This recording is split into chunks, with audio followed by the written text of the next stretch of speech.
Travel Tidbits podcast, hosted by the agents of Pineapple Escapes. Join us as we discuss the latest in travel news, destinations, and tips for the savvy traveler. After all, travel makes life sweeter.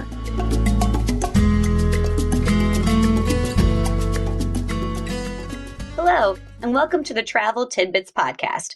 I'm Jeni, one of the agents of Pineapple Escapes.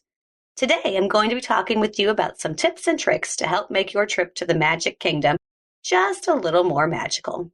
Now, technically, I'm supposed to be providing you with just 5 magical tips, but because the Magic Kingdom is my very favorite vacation location, I had a really hard time narrowing my list down to just 5. So I'm going to cheat just a little and give you 2 bonus tips. So to start, bonus tip number 1, rope drop. Now, if you're not familiar with the term rope drop, it basically means arriving at the park before it officially opens. I like to always tell people to try and get to the park an hour before it officially says that the gates will open.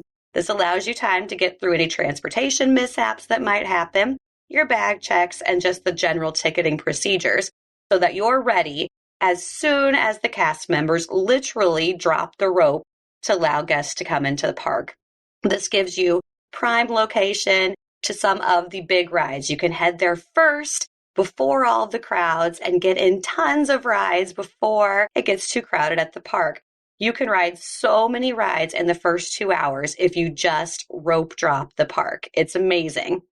Moving on to my official tip number 1, gems. Now, this might sound kind of silly, but before you go to the Magic Kingdom, if you go to Amazon or even your local dollar store and buy plastic-colored gems like rubies and diamonds and emeralds on Amazon, if you search for like pirate's treasure, you'll find what we're looking for. But basically, you're just looking for pretty colored gems that you can take with you to the parks. And you can use these on 2 separate attractions at Magic Kingdom to really help bring the magic to your kids. The first attraction is 7 Dwarfs Mine Train. If you're not familiar with it, it's a family fun roller coaster with a Snow White theme.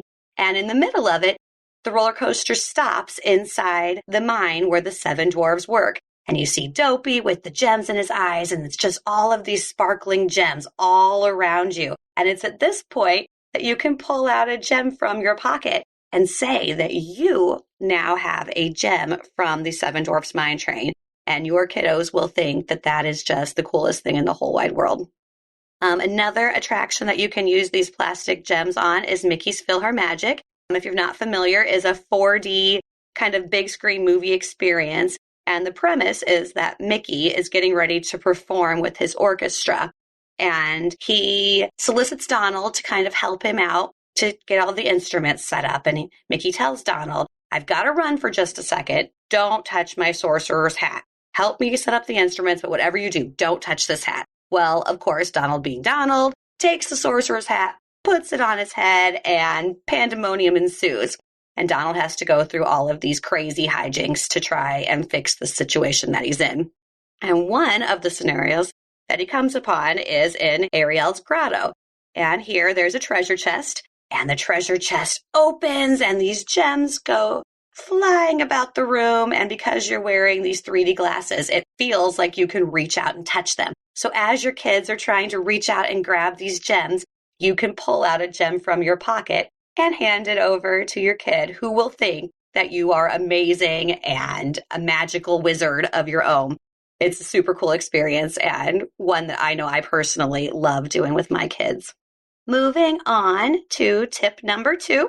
This is the memory maker. If you are anything like me, you're not always in the picture.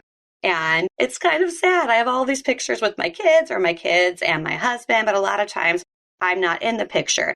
Memory Maker is an additional purchase you can add to your Disney package that allows you to be in the picture, gets the entire family in the shot. And stationed throughout Magic Kingdom are several photographers that are in prime locations to take really great pictures of your family. What's also nice about Memory Maker is that it includes magic shots, so the photographers will take pictures of you. And then as you're scrolling through all of them, when you get home, you might find that Tinkerbell has been added to your shot or any other magical character. That's a lot of fun. Ride photos are also included in the Memory Maker package. maybe you're going down Splash Mountain for the first time, and those pictures are now something that you can keep forever, which is really super cool. My next tip are celebration buttons.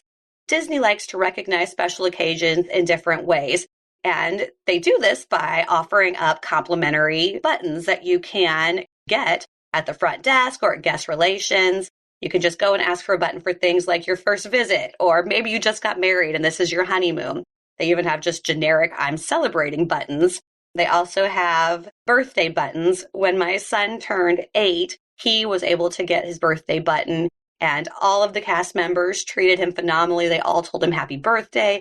We went to a character meal, and they actually brought out an autographed picture of Mickey and the gang to give to my son for his birthday. So that was a pretty cool, magical experience.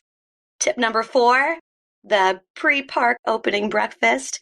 If you can get a breakfast before the park officially opens, you can even beat the rope droppers into the park. So Crystal Palace and Be Our Guest a lot of times will have these pre-park opening breakfast. You can go in about an hour before the park opens, get your bellies full, and go get in line for the big rides that are really popular. And sometimes, if you're lucky, they start running those rides before the rope droppers are even allowed in. So you might get a ride in before the other people have been allowed to enter the park. Either way, you're definitely at the front of the pack to be able to get in on a ride, and it's just a great way to start the day. My final official tip is to take a break, which I know sounds kind of strange, but if you are waking up and getting to the park an hour before it officially opens, by about 2 o'clock, your kiddos are pooped out. Depending on the weather, it might be really, really hot, and everybody's just starting to get worn out. But if you take a break and you go back to your resort, either to swim or to take a nap, just to relax and get away from the hustle and bustle for a little bit, you can really be rejuvenated to go back to the parks when it's cooler out and see it at nighttime. And Magic Kingdom at nighttime is beautiful and amazing, and something that everyone should try and see. So taking that little afternoon break sometimes makes all the difference. Those were my official 5 tips. Now I'm going to give you my one more bonus. I started with a bonus for arriving at the parks, and now I'm going to give you a bonus tip for departing. And that is a secret to getting out a little quicker.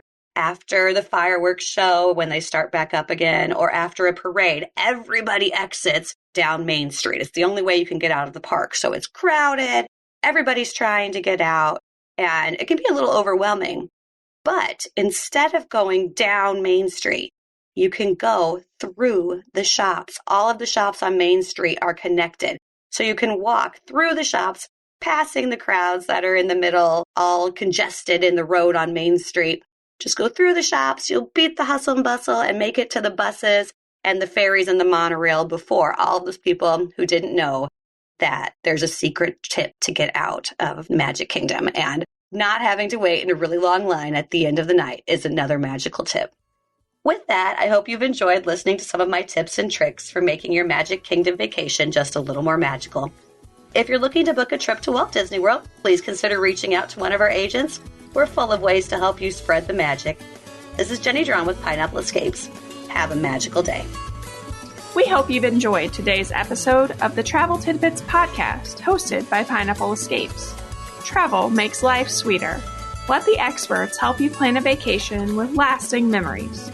We'd love to help you plan your next vacation and have you join our community.